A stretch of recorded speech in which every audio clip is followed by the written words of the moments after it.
Service in Paducah has issued a severe thunderstorm warning for southeastern McCracken County, Kentucky, northern Graves County, Kentucky, until 3:30 a.m.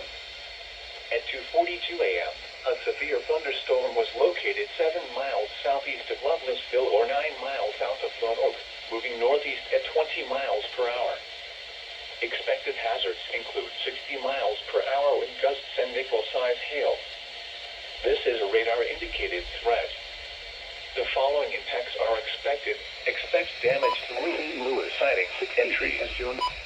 This severe thunderstorm will be near Paducah around 2:55 a.m. Other locations in the path of this severe thunderstorm include Reedland.